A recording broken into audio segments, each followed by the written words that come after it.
भक्त के ये 6 अपराध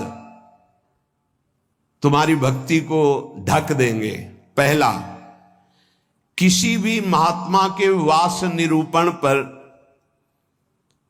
जो हम निंदा करने लगते हैं, हमारी सामर्थ्य नहीं कि हम क्या जाने वो कैसे रह रहे हैं। महाप्रभु चैतन्य देव एक दिन कीर्तन में बहुत उल्लसित होकर उन महापुरुष का नाम ले रहे थे, बार बार नाम उच्चारण कर रहे थे। हमें नाम विस्मरण है। बहुत सुंदर पोशाक महंगी महंगी पहनते थे, पान पाए, इत्र लगाए, फुलेल केशों में सजाए। बहुत वर्ष हो गए पहले चैतन्य महाप्रभु के पावन चरित्र का पठन किया था, इसलिए स्मृति नहीं उनका नाम, उनके नाम का। पुंडरीक विद्या, हाँ यही नाम था, पुंडरीक विद्या। तो गदाधर आदि जो भगवत महाप्रभु के पार्षद थे, उन्होंने सोचा कि जब महाप्रभु भाव में ऐसा उनका नाम उच्चारण कर रहे हैं तो कोई वीतराग बड़े परमहंस महापुरुष होंगे, चलो उनके दर्शन करने चलते हैं। तो पता चला कि अमुक जगह वो आए हुए हैं। वहां तो देखा बहुत सुंदर पलंग, दुग्ध फेन जैसा, ऊपर से गद्दे के ऊपर चद्दर और गिरदा लगे हुए हैं, और केस जो फुलेल से सुगंध आ रही है, पान खाए। तो गदाधर जी के मन में आया कि इतना विलासितापूर्ण जीवन और ये भगवत भक्त हो सकते हैं, संशय हुआ। तो एक जो महाभागवत साथ गए थे, तो उन्होंने भगवान श्री कृष्ण की रूप माधुरी का भरा हुआ श्लोक गान किया।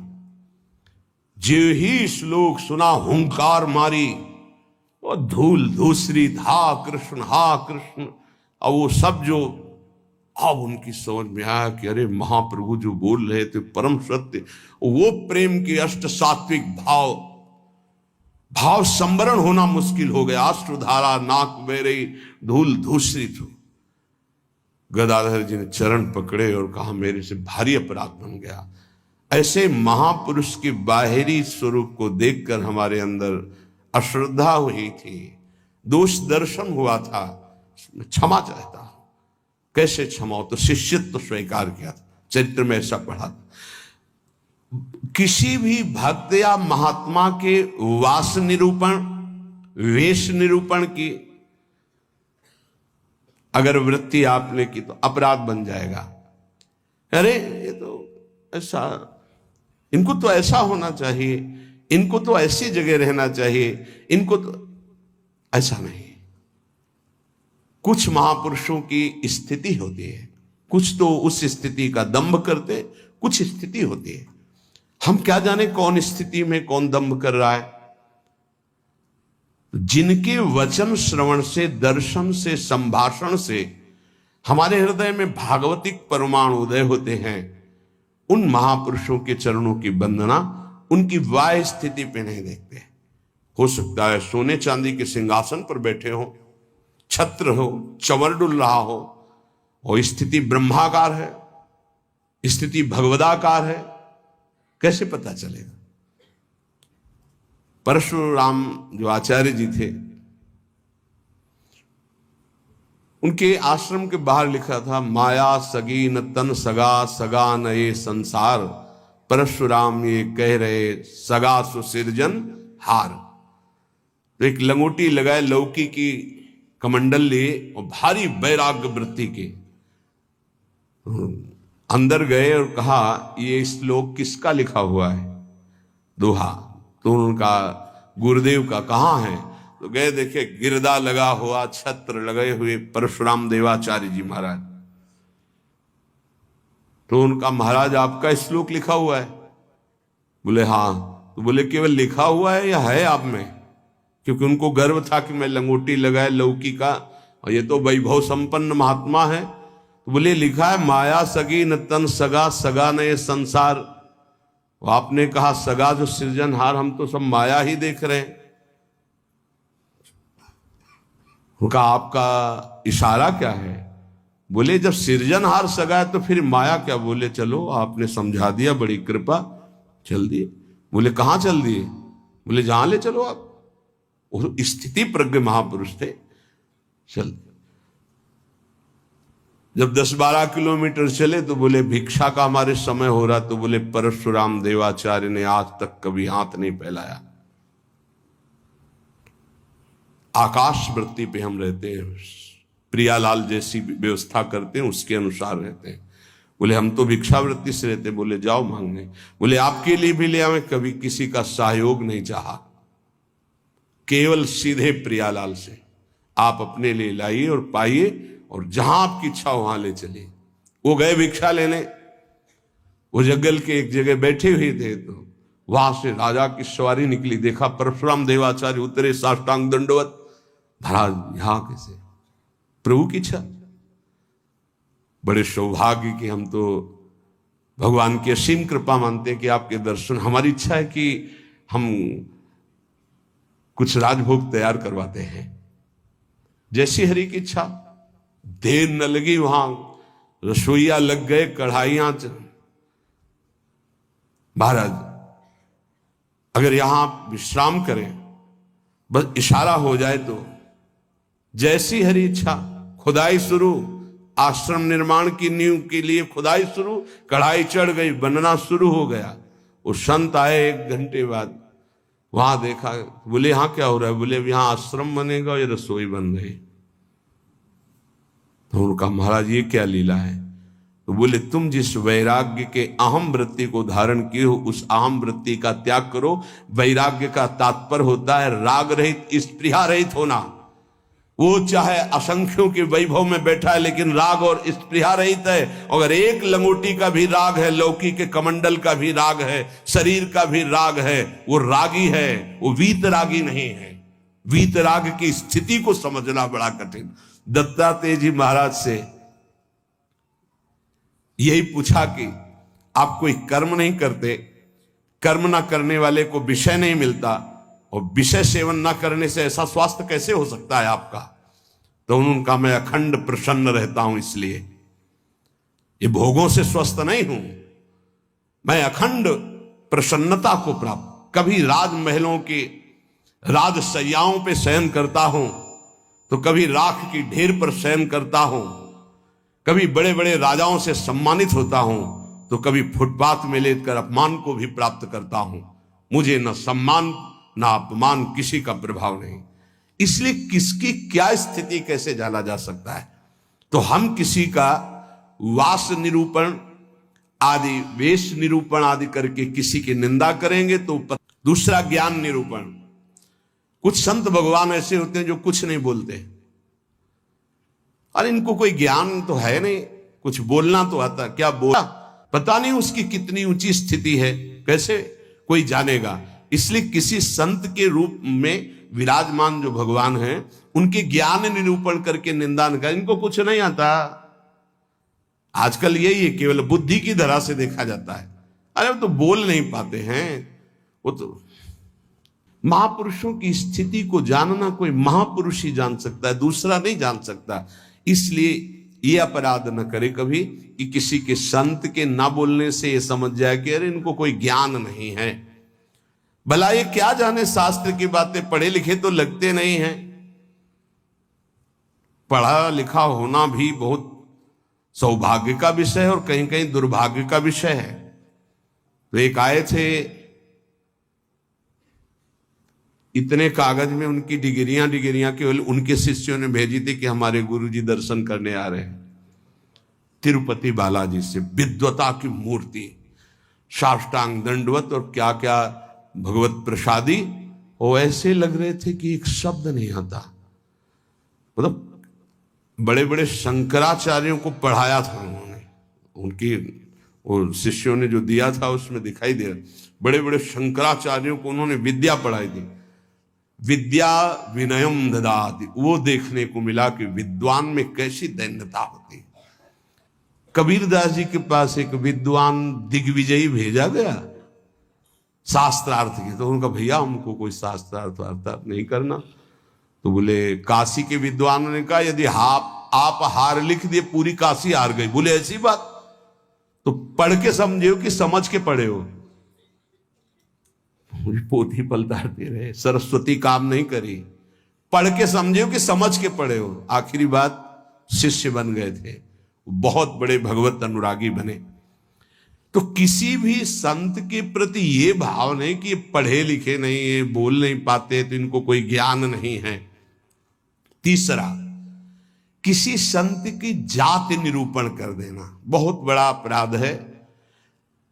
देखो ये जो जाति पाति है ना, ये धर्म का पालन करके भगवत प्राप्ति के लिए थोड़े समय तक के लिए सहयोगी नहीं। हम आपको बताएं, एक ही कपड़ा है और एक ही पहनने वाला है, बस इतनी खास बात समझ लो। कपड़ा सबका पांच भौतिक, पहनने वाले सब अविनाशी भगवान के अंश, कोई अंतर नहीं है।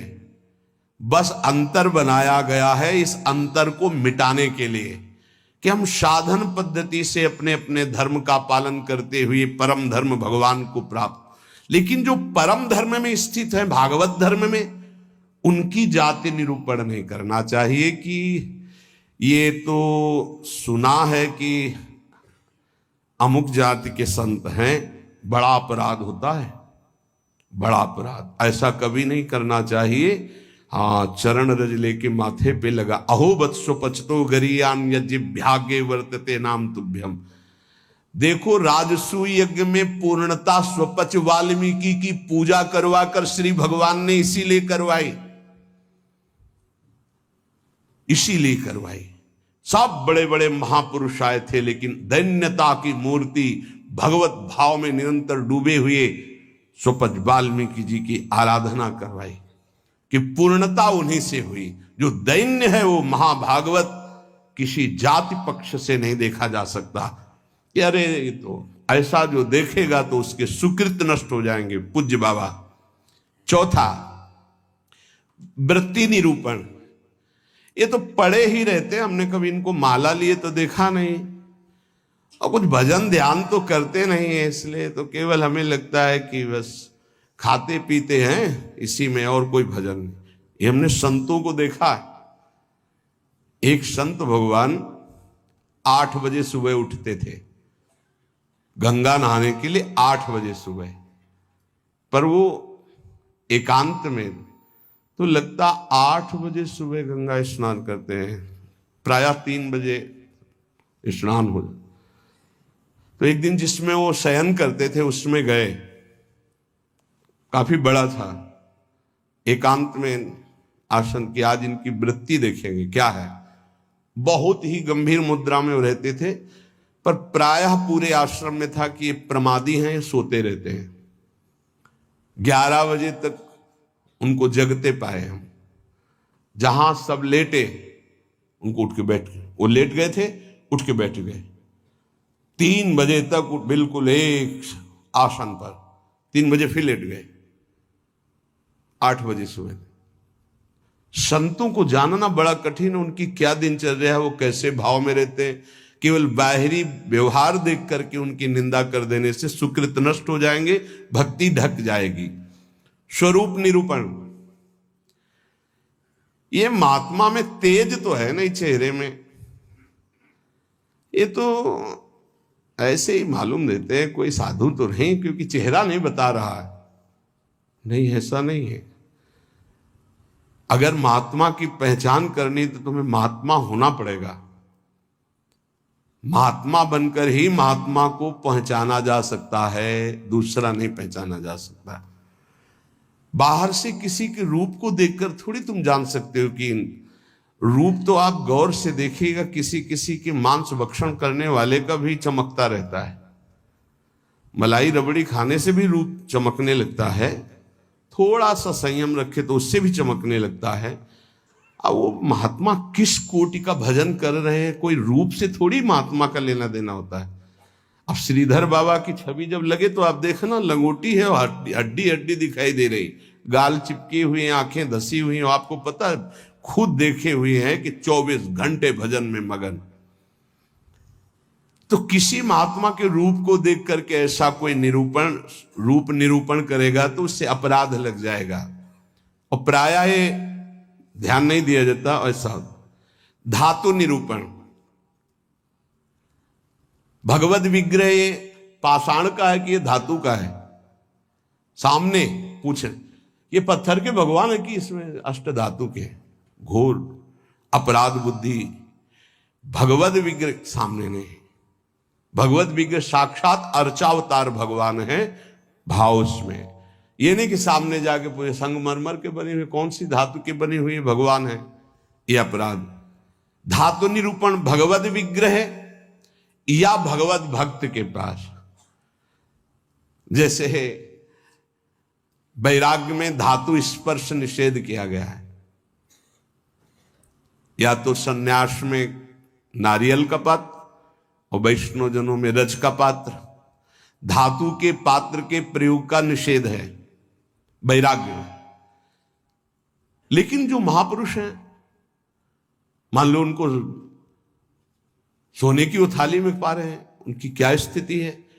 अब हम देख करके अपने वैराग्य का वहां भाव थोपे, वो स्थिति उनकी क्या है? वैराग्य का भाव थोपे तो फिर अपराध बन जाएगा। किस स्थिति में कौन महापुरुष है जानना मुश्किल है। सबको भाव से नमस्कार करके हम अपने भाव को सुरक्षित रखते हैं। तो वास निरूपण, ज्ञान निरूपण, जाति निरूपण, वृत्ति निरूपण, स्वरूप निरूपण, धात निरूपण। वृत्ति निरूपण में ये भिक्षावृत्ति तो करते नहीं, केवल भंडारा खाते हैं। आपको क्या पता किसकी क्या स्थिति है, वो कैसे? संतों की लीला भगवान जानते हैं, या तो वो संत जना दे तो जानने में। अपने लोग इसकी परवाह करते हैं क्या? कहीं कौन से अपराध ऐसे बन जाते हैं जो हृदय को कठोर कर देते। इसलिए शांत। ब्रज में मुझे एक महात्मा मिले थे, उन्होंने मुझे कुछ उपदेश दिए। मैंने उड़िया भाषा में अपनी डायरी में लिखे थे। उन्होंने उपदेश दिए कि अगर ये आपके अंदर भाव आ जाएगा, लक्षण आ जाएंगे, तो आपको भगवान अपनी तरफ से आके दर्शन दे देंगे। बड़े महात्मा थे, तो बाबा ने उड़िया भाषा में अपनी डायरी में लिखा था, उसका हिंदी लिपि में यहां वर्णन है। पहला, भजन करते हुए अपने को सबसे दीन मानना। अपने आप भगवत साक्षात्कार हो जाएगा। भजन करते हुए अपने को सबसे दीन मानना, इससे कोई अपराध ही नहीं बनेगा, कोई अपराध नहीं बनेगा। लिख लेना चाहिए। भजन करते हुए साधक को अपने को सबसे दीन मानना, सबसे। आदेश त्रणादपि सुनिचेन। दूसरा, किसी से भी कपट पूर्वक वार्ता व्यवहार ना करना। निष्कपट व्यवहार करने में क्या जाता है? अपने भगवत मार्ग के पथी के, चाहे गृहस्थी हो चाहे विरक्ति हो। कपट का मतलब होता है अंदर कुछ और है, बाहर आप कुछ और दिखा रहे हैं। ये नहीं होना चाहिए। जो अंदर वो सीधे बाहर, जो बाहर बोल रहे हैं वही आपके अंदर चलना चाहिए। मोहि कपट छल छिद्र न भावा, भगवान कहते हैं। तो कैसे दर्शन दे देंगे आप कपट पूर्वक व्यवहार करते? निष्कपट व्यवहार, कपट पूर्वक व्यवहार ना करना, ये दूसरा। तीसरा, अपनी जिह्वा से कभी असत्य भाषण ना बोलना। इसका बहुत नारायण स्वामी जी ने भी इस पर बहुत जोर दिया था कि जिस जिह्वा से नाम जप करते हो झूठ नहीं बोलना चाहिए, तभी नाम सिद्ध होगा। नाम तभी सिद्ध होगा। नाम सिद्ध होने का तात्पर्य बिना प्रयास के चले। ये सत्य भाषण भगवत स्वरूप है। सत्य बोलने से बढ़कर कोई पुण्य नहीं संसार में, और झूठ बोलने से बढ़कर पाप नहीं। नहीं असत्य सम पातक पुंजा। चौथा, जो तुम्हारे सामने आवे और तुमसे बात करे या दृश्य दिखाई दे, उसे तत्काल पहले मन से प्रणाम करो। बिना प्रयास के भगवत साक्षात्कार हो जाएगा। चराचर जगत में जो तुम्हारे सामने, जैसे कोई व्यक्ति आया है तो राधा वल्लभ लाल जी आपकी जय हो, अंदर से मेरे प्रभु अब बात करो। कोई भी कुछ भी, पहले प्रभु, ये वस्तु पहले नहीं थी, प्रभु थे, और ये बाद में नहीं रहेगी, प्रभु ही रहेंगे। तो वर्तमान में हम वस्तु के अंतर्गत प्रभु को देखते हैं। पांचवा, ना मेरा तन है, न मेरा मन है, न मेरा धन है, न मेरे प्राण है, ये मैंने सब कुछ प्रभु को समर्पित कर दिया। धैर्य पूर्वक देखिए। अब आपको क्या चिंता रह गई? जब तन प्रभु को दे दिया, मन प्रभु को दे दिया, अपना सर्वस्व प्रभु को दे दिया, तो बोले इसका फल क्या मिलेगा? ये यथा माम प्रपद्यन्ते तास तथैव भजाम्यहम्। प्रभु अपना सर्वस्व आपको दे देंगे, अनुभव में आ जाएगा। प्रभु अपने आप को दे देंगे। अति उदार करुणा वरुणालय प्रभु।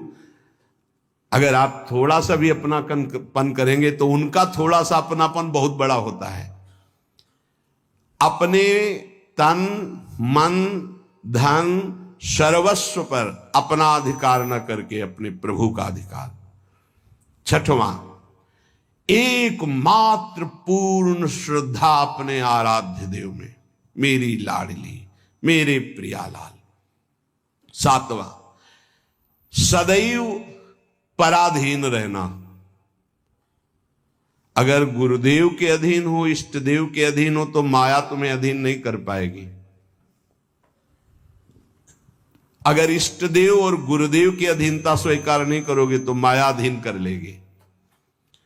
हमेशा अपने को पराधीन देखना कि मैं स्वतंत्र नहीं हूं, ये तन मन प्राण इष्ट देव गुरुदेव को समर्पित है, मैं वही करूंगा जो आज्ञा कर रहे हैं, उनके विपरीत नहीं कर सकता। अब आप देखो, विपरीत करते हो कि आपको याद आता है कि मेरा शरीर गुरुदेव की धरोहर है, मैं इसके द्वारा कोई अनाचार दुराचार कोई गलत चेष्टा, मेरा मन गुरुदेव की धरोहर है, इष्ट देव की धरोहर है, इससे हम गलत चिंतन नहीं कर सकते। मेरा धन गुरुदेव की धरोहर, इससे हम गलत व्यवहार नहीं कर सकते। मेरे प्राण गुरुदेव को समर्पित, इसलिए हर श्वास मंत्र जपेंगे, बिना बुलाए भगवान दर्शन दे जाएंगे। आठवां, आराध्य देव के सिवा अपना कोई नहीं है, ये हृदय में बैठा लेना। अपने वास्तविक है तो आराध्य देव ही अपने हैं। नवां, अपने आराध्य देव के अनन्य चिंतन के सिवा और कोई चिंतन ना होने पावे। दसवां, अपने आराध्य देव से जो गुरुदेव ने संबंध दिया है, हर समय उसकी स्मृति रहना। क्या रहती स्मृति? मैं श्री जी की सखी हूं, दासी हूं, उनकी परिचर्या में हमारा जीवन समर्पित है, मैं उनकी दासी हूं। कभी सोचते हो आप? सोचो, तुम्हारा संबंध हो चुका है। कोई ऐसे नहीं कि तुम्हें केवल सोचना ही है, तुम्हारा संबंध हो चुका है, तुम्हारा पाणी ग्रहण हो चुका है। श्री जी ने तुम्हारे पाणी को स्वीकार कर लिया, ग्रहण कर लिया है। उसके साक्षी हैं गुरुदेव। गुरुदेव ने पाणी ग्रहण कराया है, प्रिया प्रीतम को हमारा हाथ पकड़ा दिया है। हम अपने संबंध, दसवां है, अपने संबंध को हर समय अपनी स्मृति, मैं प्रियालाल की हूं, मैं प्रियालाल की हूं, मैं प्रिय सखी हूं लाडली जू की। ये 10 भाव रखो। अब जैसे हमारे अपना भाव बताया, तो जो दास है वो दास भाव को देखे, जो सखा है वो सखा भाव को देखे, जो गोपी गोपी भाव को देखे। अपने स्वरूप को संबंध से चिंतन करना। हमारा स्वरूप क्या है? सहचरी बपू, मैं श्री जी की निज दासी हूं। कई बार दिन में आता है आप लोगों के? कितनी बार सोचते हैं आप? जबकि यहां हर चेष्टा करते हुए उसी भाव में रहना है।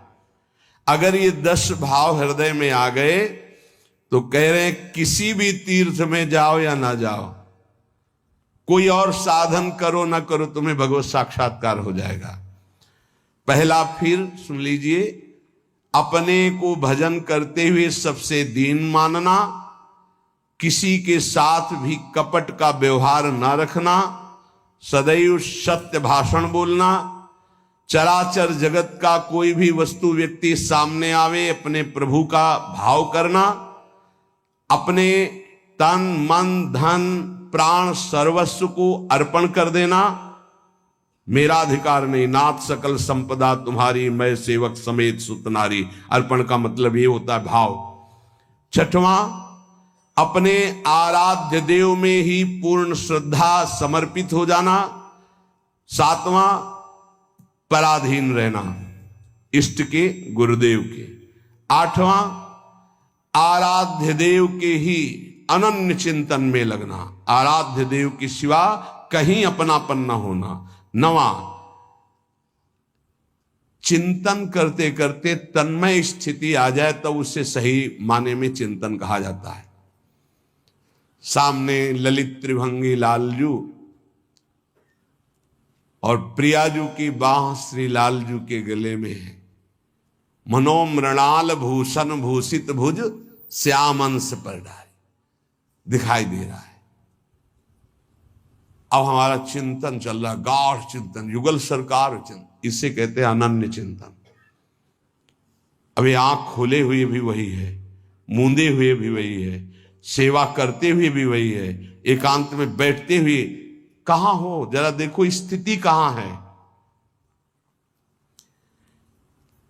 यदि आप किसी भी तीर्थ का अवगाहन करते हुए 10 बातें आप में नहीं हैं तो उसका फल आप ग्रहण नहीं कर पाएंगे, क्योंकि अपराध कोई ना कोई बन जाएगा। हम आपसे सत्य कहते हैं कि कल्याण आपके चिंतन से होगा, इन बातों को स्वीकार करने से होगा, भागने से नहीं होगा कि हम यहां चले जाएं, हम वहां चले जाएं तो कल्याण हो जाएगा। अगर आपका आंतरिक चिंतन इन बातों में है तो आपके अंदर वो सामर्थ्य जागृत हो जाएगी कि आप प्रभु को देख सकते हैं।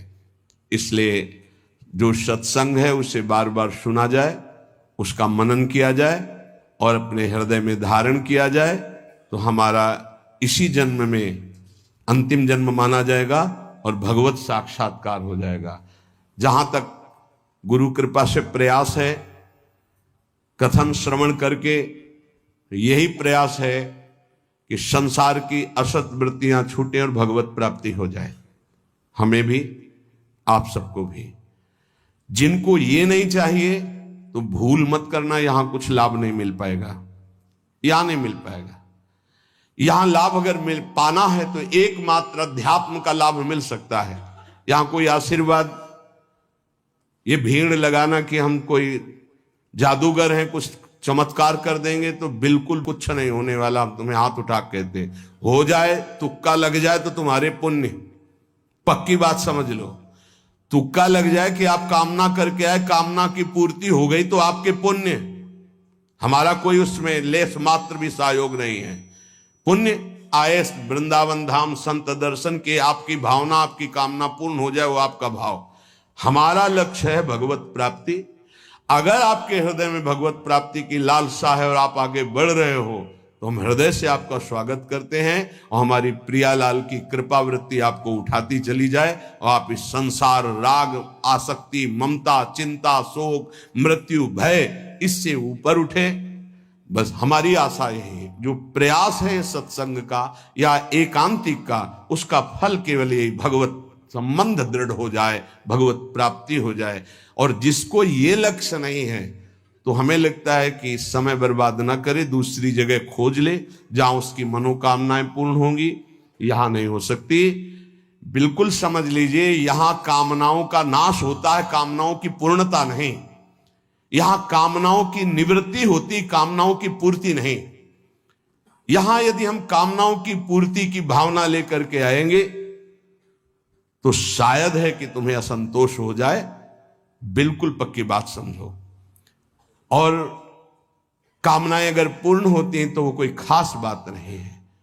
जन्म जन्म से सब कामनाएं भोगते चले आ रहे हैं। एक कामना जागृत हो जाए कि मुझे भगवान की प्राप्ति करनी है, तो हमारा सत्संग सार्थक, हमारा एकांतिक सार्थक, हमारा जीवन सार्थक। इस संसार का नाम मृत्युलोक है, यहां सबको मरना है। सीधी बात सुनो, मरना है, आज नहीं तो कल, कल नहीं तो परसों, चाहे बीते बरसों, अंतिम परिणाम शरीर छूटना है। जब शरीर छूटना है तो सब कुछ छूटना है। तो इसलिए हम इसका महत्व नहीं रखते। दुख सुख भोग कर समय काट लो, राधा राधा राधा बोलो और जन्म जन्मांतरों के पापों का नाश करके परमानंद में निमग्न हो जाओ। हमारा लक्ष्य यही है।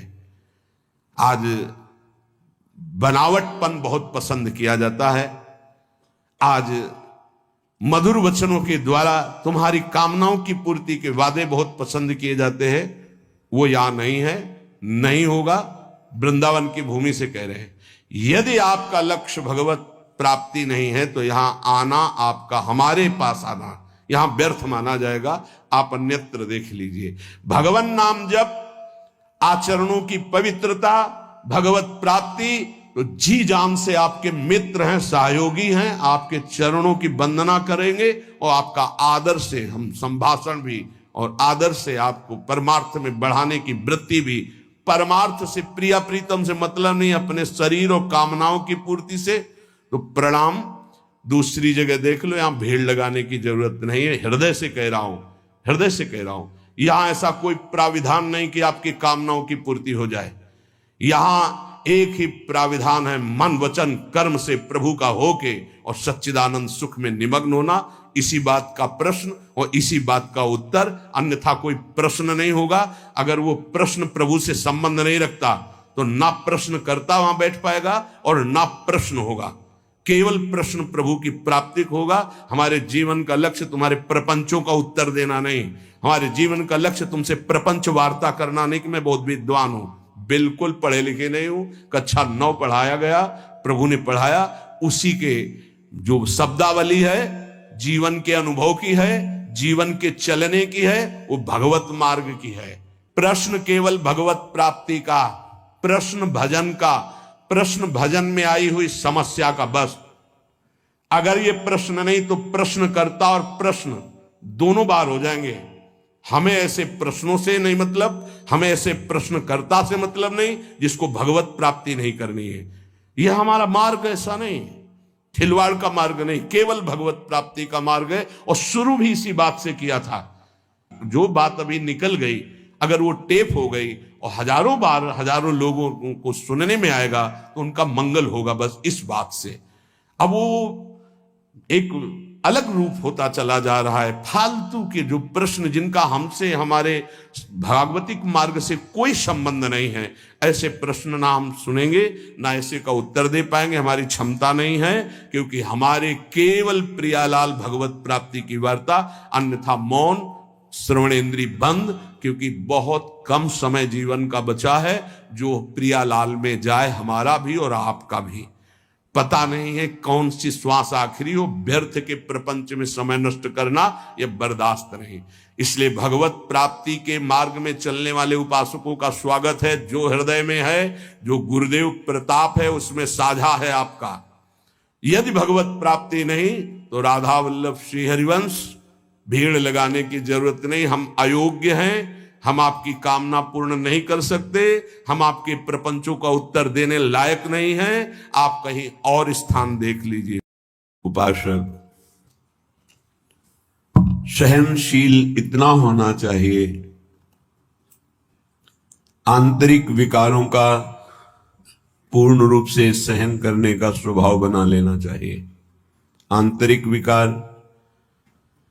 काम वेदना, क्रोध की जलन, लोभ की प्रवृत्ति, मोह की ममता, अहंकार का मद, किसी भी वस्तु व्यक्ति स्थान को लेकर, और मात्सर्यता, किसी की उन्नति देखकर अंदर ईर्ष्या होना, इनको सह जाए।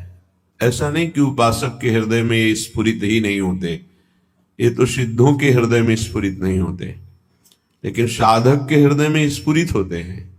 पर वो इनको सहता है, इनके अनुसार कोई चेष्टा नहीं करता।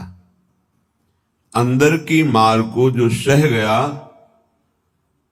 वही महापुरुष कहा जाता है। जो मद को, मोह को, मदन को, तीन को परास्त करता है, उसे महापुरुष कहते हैं। कोई अहंकार नहीं, कोई भी काम कामना वासना नहीं, किसी से कोई मोह ममता नहीं, सब में अपने भगवान का स्वरूप देखकर सब जीवन शोक प्रीति। मद, मदन, मोह विजयी वो महापुरुष। तो विजयी होने के लिए इनको सहा जाता है, बस इसी से आप जीत जाएंगे और ये हार जाएंगे। जिसने सहने का निश्चय कर लिया वही महाभागवत। सहत सहत बाढ़े भगति, उसके हृदय में भक्ति का प्रतिपल ऐसा स्वरूप बढ़ता रहता है कि वो अन्य का चिंतन करने की वृत्ति ही खो देता है, अनन्य चिंतन में डूबा रहता है। बाहरी कोई गाली दे, मारे, तिरस्कार करके निकाल दे, सह जाओ, सह जाओ, तुम पवित्र हो जाओगे, तुम महान बन जाओगे। ये संसारी पुरुष इसे नहीं समझ पाएंगे क्योंकि अहम है। कैसे सह जाऊं? वो हमको ऐसा बोलेगा, हम सह जाएंगे, फिर वो और बोलेगा, नहीं, वो बोलने लायक नहीं रहेगा, आप सह जाओ। ये आपका सहनशीलता का स्वभाव ही उसको परास्त कर देगा। सबसे बड़ा बल क्षमा, और वही क्षमा उसका परिवर्तन कर देगी। नहीं परिवर्तन करने लायक है, दंड देने लायक है, तो उसका पतन भी हो जाएगा, बहुत बुरी तरह से नष्ट हो जाएगा वो। उमा क्षमा साप होते भारी, दोनों तरह की मार सह जाए वही महात्मा, चाहे गृहस्थ हो या विरक्त हो। तितिक्षा पहला लक्षण है भगवत प्राप्ति के उपासक का, सहन करना। इसे अंदर बैठा लिए, ना तो किसी से कहना है, ना किसी से सहयोग लेना है, चाहे बाहरी आक्रमण हो चाहे आंतरिक। चुपचाप अपने आराध्य देव का विधान देखना है, बस आप जीत जाओगे माया पर। आप मन को अपने अधीन कर लेंगे, जो बहुत कठिन बात है। श्रीपाद प्रबोधानंद जी महाराज करुणा करके कह रहे हैं, अय उपासक, चांडाल स्वखरादिवद यदि जनाः कुर्वन्ति सर्वे तिरस्कारम दुर्विषहंच तेन नहि मे खेदस्तनीयानपि देवा दिव्यमे च भूत निवहा प्राणाश्च दद्युर्महा स्नेहात्तुष्टमतो न मे गुरुतृषो श्री वृंदावनीये रसे। है मित्र, ऐ सखे, मेरी बात मान ले। जो नीच पुरुष के द्वारा की हुई अपमान को मुस्कुरा के सह जाता है, वो प्रिया प्रीतम के प्रेम को सहने की योग्यता प्राप्त कर लेता है। ये शर्त है। नीच पुरुष, आप शरीर से उसे दंड देने में सबल हैं, आप तप के द्वारा उसको नष्ट कर सकते हैं, हर तरह से आप उस पर शासन कर सकते हैं। ऐसे होते हुए भी आप किसी भी तरह का उसके लिए कोई दंड विधान नहीं करते, और वो आपको गाली दे रहा है, हो सकता है वो आपके शरीर को भी चोट पहुंचा दे, आप मुस्कुरा के चल दिए तो आपको वो वस्तु मिलेगी जो बड़ी बड़ी साधना से नहीं मिलती। ये रहस्य है।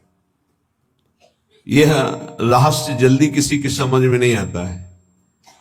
अगर समझ में आ गई तो समझ प्रिया प्रीतम के चरणों तक पहुंच जाएगी। प्रार्थना मान लीजिए, सहन करना प्रिया प्रीतम को प्राप्त करना है। कहने चांडाल सुखरादिवत, जैसे कोई गधे को, कुत्ते को ऐसे बुरी तरह से तिरस्कार करेगा, वो क्या करेगा? चल देगा। गधा खड़ा है, क्या करोगे? डंडा मारोगे, उसको गाली दोगे, वो चल देगा वहां से।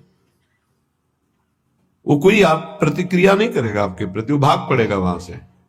कुत्ता है, आप टुकड़ा रोटी का डालिए, पुचकारी आएगा, फिर डंडा मार दीजिए, फिर चला जाए, फिर पुचकारिए, वो फिर एक बार आपको देखकर हिम्मत करेगा, फिर आएगा, फिर मार दीजिए। वो कोई प्रतिक्रिया नहीं करेगा, प्रतिकूल व्यवहार नहीं कर पाएगा।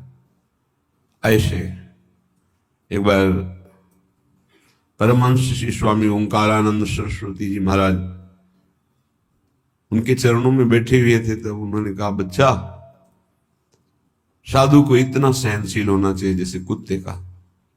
कुत्ते का सहनशील स्वभाव उसे टुकड़ा डालो, पुचकारो, आ जाएगा, डंडा मारो, भाग जाएगा, फिर बुलाओ, फिर आ जाएगा। उसको मान अपमान का कहीं कोई बोध नहीं। ऐसे ही कई बार साधु का अपमान हो, फिर आओ अच्छा ले लो रोटी, फिर गाली दे, फिर भगा दे, फिर आओ अच्छा ले लो।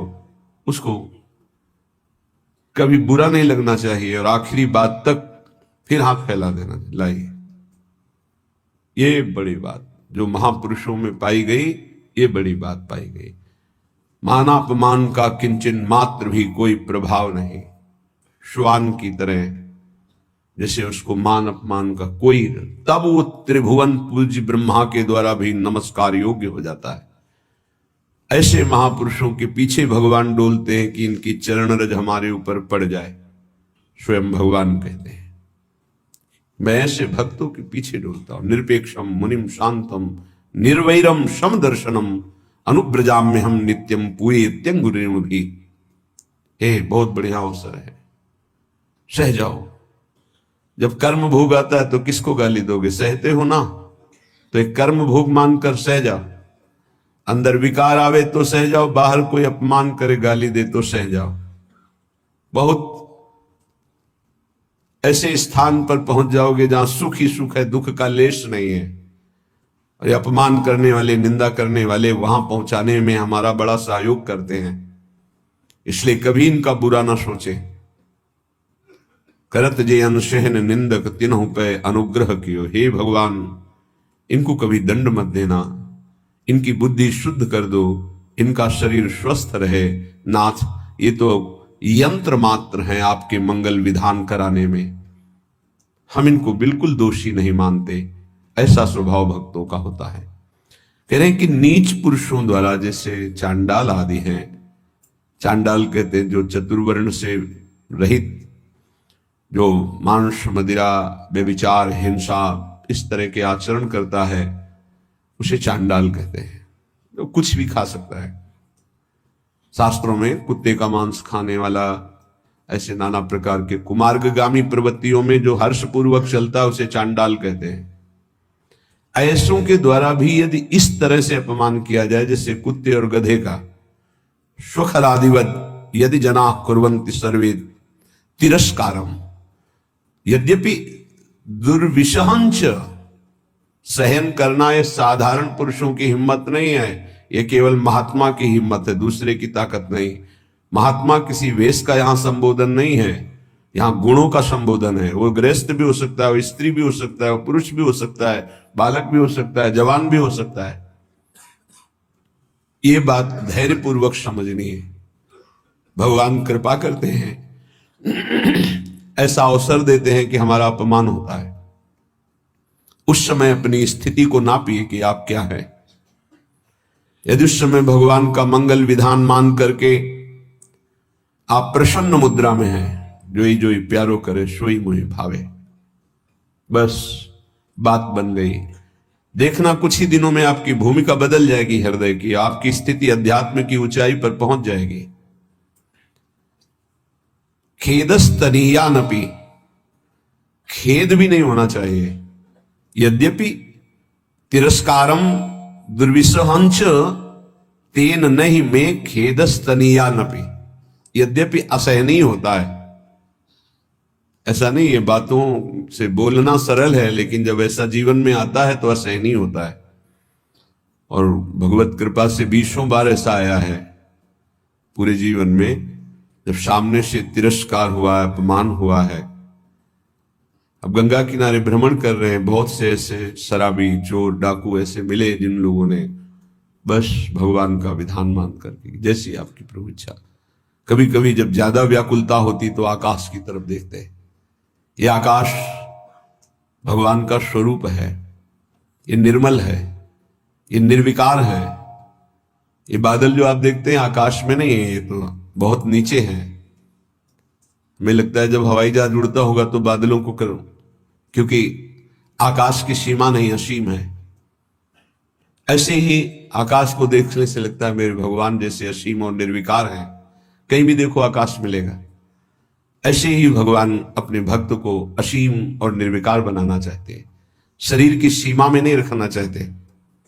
बड़ा बल मिलता था आकाश से, जब कभी कोई विक्षेप पड़ता तो एकांत में आकाश की तरफ देखते, मानो भगवान उपदेश देते थे आकाश के रूप में। खेदस्तनीया नपी, खेद भी नहीं होना चाहिए कि हमने कोई अपराध तो किया नहीं, ऐसा क्यों? नहीं नहीं, भगवान का विधान है, मंगलमय भगवान का ये विधान है जो हमारी हृदय की भूमिका को बढ़ा रहा है। आप कहेंगे भगवान का विधान, साधकों के साथ तो जाने दो, सिद्धों के साथ वो करते हैं। बड़े बड़े सिद्धों को यही अपने ब्रज में पंडित रामकृष्ण बाबा जी महाराज, बड़े सिद्ध महापुरुष, संपूर्ण ब्रजमंडल के परम पूजनीय, ब्रजवासियों के द्वारा अत्यंत दुलार किए गए और संपूर्ण शास्त्रों के मर्मज्ञ और भावदेश में प्रवेश पाए हुए महापुरुष। कुछ धनी मानी भगत आए, ब्रजवासियों संतों का भंडारा किया, सब बांट दिया। शाम के कुछ लोग आए, सुना था धनी मानी आए थे, क्या है लाओ मुझे। बाबा ने कहा यहां तो कुछ नहीं रखा गया, सब बांट दिया। एक लाठी मारी, रक्त प्रवाह होने लगा। कुटिया में गए, देखा वास्तविक कुछ नहीं था। तो उनका अच्छा चोट लग गई, कोई बात नहीं, कोई बात नहीं, अचले से बांध लिया सर। इतने सिद्ध महापुरुष, ऐसा प्रहार, रक्त स्राव होने लगा। बड़े बड़े संतों के जीवन में ऐसा देखा गया कि ऐसी घटनाएं घटती हैं, लेकिन वो गंभीर शांत भगवान का विधान मानते हैं। तो साधक को ऐसी परिस्थिति में भगवान में चित्तवृत्ति लगा लेनी चाहिए कि कोई मंगल विधान है जो हमारे पापों का शमन कर रहा है, जो हमें पवित्र कर रहा है, जो हमारी अध्यात्म की भूमिका को उठाने के लिए भगवान ने ये लीला रची है, सह जाना चाहिए। देवा देव्य इमेच भूत निवाहा प्राणाश्च दद्युर्महास स्नेहास तुष्टमतो नमे गुरुतृषो श्री वृंदावन ये रसे। वृंदावन में जितने वास करते हैं, चाहे वो पशु पक्षी हो, वृक्षलता हो, या भगवान शिव गोपीश्वर के रूप में विराजमान, या जो भी देववृंद, व्यक्त अव्यक्त महापुरुष, मैं सबसे बहुत तृष्णाशील होकर के याचना करता हूं कि आप हमसे संतुष्ट हो जाएं और मुझे कभी किसी अपराध के कारण वृंदावन से बाहर ना निकाला जाए। ये वृंदावन का जो महायश है वो समापन की तरफ प्रार्थना कर रहे हैं। हे गोपीश्वर महादेव, हे समस्त खगमृग पशु पंछी, हे वृंदावन के व्यक्त अव्यक्त महापुरुषों, यदि मेरे से कोई अपराध बन गया हो या बन जाए तो यहां दंड दे देना, पर मुझे कभी यहां से निकालना नहीं, मुझे धाम से वंचित मत कर देना। मैं बहुत तृष्णाशील हूं, बहुत प्यास है हमारे अंदर प्रिया प्रीतम के प्रेम की, और वो केवल वृंदावन प्रेम समुद्र ही बुझा सकता है, इसलिए मुझे कभी अलग मत करना। कोई अपराध बन जाए तो मुझे यहां से निकालना मत। मेरे लिए और कोई संतोष विधान नहीं हो सकता। श्रीपाद कह रहे मुझे और कोई संतोष प्रदान नहीं कर सकता कि हमारे अंदर दिव्यता आ गई, सिद्धियां आ गई, संतुष्ट हो गया। नहीं नहीं, मुझे केवल वृंदावन चाहिए। ये तो प्रार्थना की। 2 पंक्ति में उपदेश सहनशीलता का, 2 पंक्ति में प्रार्थना, ये सबको करनी चाहिए। 2 पंक्ति अपने आचरण में उतारने चाहिए, 2 पंक्तियों की प्रार्थना करनी चाहिए। कई बार प्रार्थना में बताया है कि ऐसी प्रार्थना करके कि मन वचन कर्म से अगर कोई अपराध बन गया हो तो हे वृंदावन धाम, हे वृंदावन धाम के व्यक्त अव्यक्त महापुरुषों, जाने अनजाने में मन वाणी शरीर से जो कोई चेष्टा आपके विपरीत हुई हो क्षमा करना, और मुझे धाम की कृपा से कभी वंचित मत होने देना। आगे उपदेश कर रहे हैं। भ्रातः समस्तान्य साधनानि विहाय वृंदावनम स्वाश्रयस्व यथा तथा प्राक्तन वासनावास शरीरम वाणी हृदयम विचेष्टता। भाई भ्राता, हे भाई, मैं बहुत अनुभव करके बता रहा हूं। समस्तान्य साधनानि विहाय, साधनों का बल छोड़ दो। ये अहंकारी को समझ में नहीं आता, उसको लगता है कि अगर साधन का बल छोड़ दिया तो साधन में रुचि नहीं रहेगी तो बात फिर कैसे बनेगी, फिर तो असाधन हो जाएगा, मतलब आप शरणागत नहीं हो।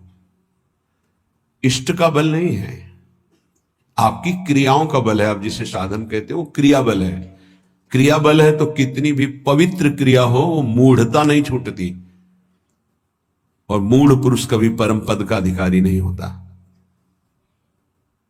अहंकार विमूढ़ात्मा करता हमिति मन्यते, मैं ये करता हूं ऐसा भाव मूढ़ता को बनाए रखता है, और मूढ़ पुरुष कभी परम पद में आरूढ़ नहीं होता।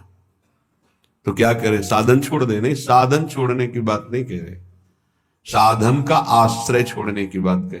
आश्रय भरोसा लाडली का, और उन्हीं की कृपा से साधन चल रहा है। सर्वेषु साधन वरेषु चिरम निराशा, हरिवंश महाप्रभु कहते हैं। सोई यहां श्रीपाद प्रभु जो वृंदावन रस को समझा, उसको ये अनुभव हुआ कि भरोसा केवल लाडली का। आज हमारी बुद्धि साधन में लगी, कल असाधन कर बैठे तो सब साधन चौपट हो जाए, ऐसे ऐसे असाधन हो जाते हैं। भरोसा गोरे चरणारविंद का, मेरे बल श्री वृंदावन रानी, जाहि निरंतर मोहन सेवत बन विनोद सुखदानी, मेरे बल श्री वृंदावन रानी। जिनकी चरण कृपाते पाई कुंज केली रससानी, जो संभाव्यो विरंची नारद शिव स्वयं भुवाद देर नया, वो चरणारविंद सेवन करने का अधिकार मिल गया। जिनकी कृपा को मात्र से कोई साधन बल नहीं, जिनकी चरण कृपा ते पाई कुंज केली रससानी। अब तो मन वचन कर्म से मैं बिक गई अपनी स्वामिनी के हाथ, जैसे रूप लाल हित हाथ बिकानी, निधि पाई मनमानी, मेरे बल श्री वृंदावन रानी। भ्राता समस्तान्य साधनानि विहाय वृंदावनम स्वाश्रयस्व। क्यों ऐसा क्यों? क्योंकि किसी दिन गलबैया दिए हुए युगल सरकार आएंगे और आपको निहाल कर देंगे। पड़े रहो दरवाजे पर। कदावा खेलंतो ब्रजनगर वीथीषु हृदयम हरंतो श्री राधा। ब्रजपति कुमारो शुक्लति न, श्री राधा और ब्रजपति कुमार श्री श्याम सुंदर कभी गलबैया देकर खेलते खेलते आएंगे और आपको वो दे देंगे जो बड़ी बड़ी साधनाओं से नहीं मिलता। इसलिए पड़े रहो ब्रजरज में, ब्रजरज का आश्रय ले लो। कदावा खेलंतो ब्रजनगर वीथीष हृदयम हरंतो श्री राधा। तुम्हारे हृदय का ही अपहरण कर लेंगे, हृदय निकुंज बना देंगे। इसलिए भ्राता समस्तान्य साधनानि विहाय वृंदावनम स्वाश्रयस्व। दृढ़ता पूर्वक वृंदावन का आश्रय ले लो। यहां वास की बात नहीं, आश्रय की कहे। कोई भी आश्रय ले सकता है, दूर रहकर भी आश्रय ले सकता है। यथा तथा प्राक्तन वासना वात शरीरम वाणी हृदयम विचिष्टता। जैसे बने वैसे। बड़ी बात कहे। अब वास की बात कहे। पहला आश्रय का पहली पंक्ति, दूसरी पंक्ति वास की। जैसे भी तुम्हारी स्थिति, तुम वासना से वशीभूत हो, शरीर वाणी हृदय अच्छी स्थिति में बुरी स्थिति में, इच्छा है अनिच्छा है, जैसे भी हो तुम चिंता मत करो। तुम केवल आजीवन वृंदावन वास कर लो। एक में आश्रय कहा पहली पंक्ति में, और दूसरी में वास की बात। यथा तथा शब्द, जैसे हो, भोगी हो, योगी हो, वासना हो, उपासना हो, अच्छी स्थिति है बुरी स्थिति है, छोड़ो तुम। जैसे हो आजीवन वृंदावन वास कर लो। वाणी हृदय शरीर जैसी स्थिति में है, तुम्हें निश्चित भगवत प्राप्ति होगी वृंदावन वास मात्र से। ये श्रीपाद श्री ध्रुवदास जी, वृंदावन दास जी, महाप्रभु हरिवंश चंद्र जी, बड़े बड़े महापुरुषों ने वृंदावन की महिमा को ऐसा देखा है। तादृक् कामो भवतु भगवन् येन कस्यांचिदेणी दृश्यासक्तोऽप्यः न बहिर्यामि वृन्दाटवीतः।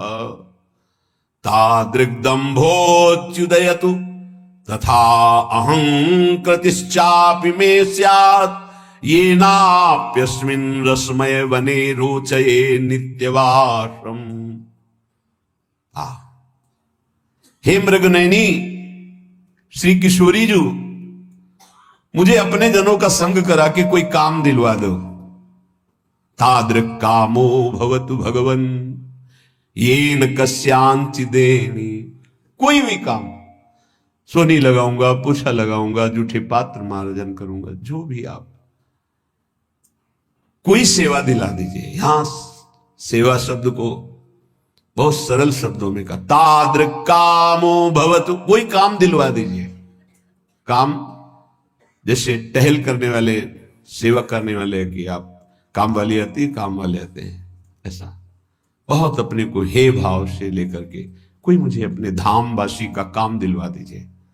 धामवासी की किसी की सेवा बन जाए, मैं उनका सेवक बन करके रहूं, ऐसा। हे मृगनयनी, उस काम का फल क्या होगा मैं जानता हूं।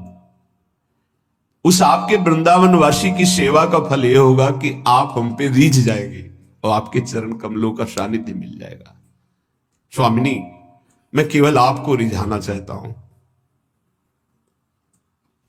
आपको बस। वो मुझे पता नहीं कि आप कैसे रिझती हो।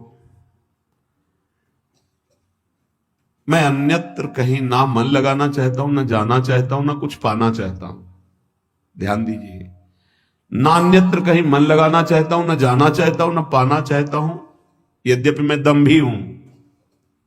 दम्भी इसलिए हो सकता है कि मैं जो कह रहा हूं पूरा सत्य ना हो, जो कहा जाता है वो सत्य होना चाहिए, नहीं तो दंभ होता है। तो हो सकता है प्रियाजू, मैं जो कह रहा हूं कि मैं मन से, वचन से, कर्म से केवल आपको पाना चाहता हूं, तो हो सकता है कोई और भी इच्छाएं हो, तो मैं दम्भी भी हो सकता हूं, अहंकारी भी हो सकता हूं। पर दम्भी और अहंकारी भी होकर के मैं केवल आपके ही चरणों की दास्ता चाहता हूं। मुझे कभी किसी और में रुचि ना हो। हे मेरे लाडली लाल, हे मृगनयनी किशोरी जू, हम पर कृपा कर दो। वरम वृंदारण्ये हरि हरि करे खर पर भृतो भ्रमामो भैक्षार्थ स्वपच गृह बीथी सुदिन सहा तथापि प्राचीन परम सुकृतैरत्र मिलितम् नने व्यामोऽन्यत्र क्वचिदपि कथंचिद् वपुरिदम्। वरम वृंदारण्ये हरि हरि, हे हरि, हे हरि, बड़े आर्त भाव से पुकार रहे, हे हरि, हे हरि, कृपा कर दो। क्या मैं वृंदावन वास करूं और हाथ में रज का पात्र लेकर के भिक्षा मांगूं और वृंदावन के स्वपच तक की भिक्षा जूठन मांग करके उदर पूर्ति करूं, राधा राधा राधा ऐसा गाता रहूं। वृंदावन में जाति पक्ष को नहीं देखा जाता। जो ऐसा देखते हैं उनके सुकृत नष्ट हो जाते हैं।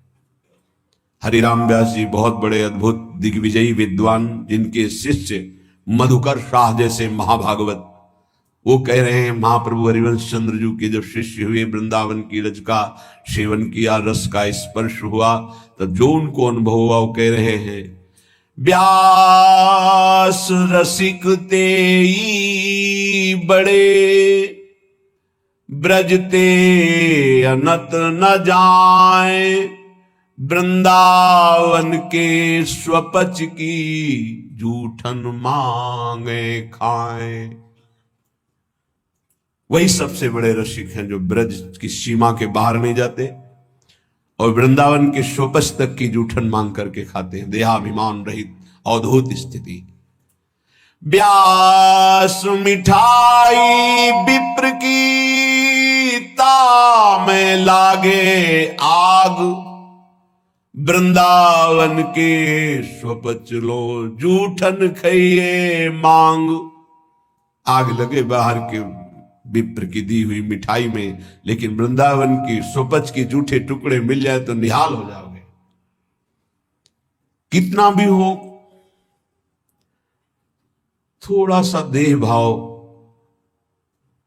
बना रहता है। जैसे संन्यास मार्ग में तो इसकी पुष्टता होती है कि जब पवित्र भिक्षा ना मिले 3 दिन, तब दूसरे वर्ण की, वो भी पकवान, जब 3 दिन उनकी भिक्षा न मिले तो तीसरे वर्ण में फल और मिठाई आ गई। चौथे वर्ण से निषेध है। और सन्यास, दंड सन्यास केवल ब्रह्मणत्व को ही प्राप्त होता है। श्रीपाद यहां कह रहे, वरम वृंदारण्य हरिहरि करे खर पर भ्रतु भ्रमामो भैक्ष्यार्थ स्वपच ग्रह वीथीषु दिन सहा। प्रभु मेरी ऐसी स्थिति कर दो। ये छोटी स्थिति नहीं है, ये बड़ों की स्थिति होती है। जिसे आप छोटा समझते ना, ये बहुत ऊंची स्थिति के महापुरुषों की स्थिति होती है। कह रहे हाथ में रज का पात्र हो। एक प्रार्थना है, यदि आप विरक्त हैं, वृंदावन वास करते हैं, तो रज के पात्र में ही जल और भोजन का सेवन करें। यहां ब्रज की रज से बने हुए पात्र में जल और भोजन, जो प्रसाद आप लेते हैं, वो आपकी बुद्धि को शुद्ध करके प्रिया प्रीतम में अनुराग प्रदान करेगा। पाने मात्र से ये बहुत बड़ा साधन माना जाएगा। यदि आप रज के, हमें लगता है प्राय ऐसा ही होगा कि अपने सब विरक्त जन उसी में रज के पात्र में ही प्रसाद पाने का, बहुत पहले से ऐसा विधान है, तो शायद ऐसा ही सब चल रहा होगा, ऐसा ही होता होगा। प्रसाद पाने का रज में ही तो सब पाते होंगे, पात्र में। खरपरा जो रज का बना हुआ है, प्रतिदिन लेकर। अच्छा, भिक्षा भी आती है, माधुकरी आती है, मांगने जाते हैं। हाँ, तो उसमें ये तो नहीं पूछा जाता कि कौन से किन घरों में, सब। हाँ, भ्रमामो भैक्ष्यार्थ, एक भी टुकड़ा अगर ब्रजवासी का अपने भोजन प्रसाद में श्री जी के प्रसाद के साथ है, वो अमृत समझना। ये पूज्य सदगुरुदेव भगवान की वाणी की प्रारंभ की बात, यदि ब्रजवासियों के टूक उदर में नहीं गए तो नीलपीत झगा का साक्षात्कार करने की सामर्थ्य किसी साधन में नहीं आती, वो उन्हीं के टुकड़ों से आती। इसीलिए बड़े बड़े संत आजीवन ब्रजवासियों के चरणों में झुकते रहते हैं। है इस रज में जन्मे हुए ब्रजवासियों के महिमा का कुछ है ऐसा प्रताप, जिस पर वो प्रसन्न है, जिसको वो भाव या डांट फटकार से भी टुकड़ा दे देते हैं, वो प्रियालाल के प्रेम में डूबने की योग्यता प्राप्त कर लेता है। व्यवहार नहीं रखना, अपराध बन जाएगा, क्योंकि इनके व्यवहार को केवल नंद नंदन ही झेल सकते हैं, दूसरे नहीं। इनके व्यवहार को ना देखना, इनके व्यवहार को क्षमता नहीं कि तुम देख पाओ।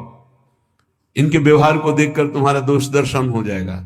इसीलिए महाप्रभु चैतन्य देव जब यहां किसी को भेज देते तब कहते ब्रजवासियों पर निर्दोष दृष्टि रखना। वो उसी हाथ से अपने बालक को शौचा रही है और बिना प्रक्षालन के रोटी दे रही है, तो भी दोष दर्शन मत करना। बहुत बड़ी उपलब्धि है ब्रज टूक की, ब्रज के अन्न की, जो ब्रजवासी। आज भी हमारे गुरुदेव भगवान का जो श्री जी का भोग लगता है, तो तेहरा में भिक्षा के द्वारा, पहले भी सुबह 8 बजे जाते थे, 2-3 घंटे में पूरे गांव से जो 2-4-5 किलो आटा मिलता है, ऐसे ऐसे ब्रजवासी देते हैं। ऐसे कि बच्चा लेके आया, कढ़ाई में जो ऐसे ऐसे किया जाता है, करछुली कहते हैं, करछी, वो आधा तो चलने में गिर गया, छोटा बालक आधा के झोली में पड़ा, मतलब 1 रोटी का धुरन पूरे गांव से मांगने पर 5-6 किलो। वो जितने दिन चला फिर वैसे, वो तब जाकर के उस वस्तु की अनुभूति होती है। ये रबड़ी रसगुल्ला ये सब दूसरा अनुभव कराएंगे, लेकिन ब्रजवासियों का टूक जो जाएगा, वो प्रिया प्रीतम के लिए रोना सिखा देगा।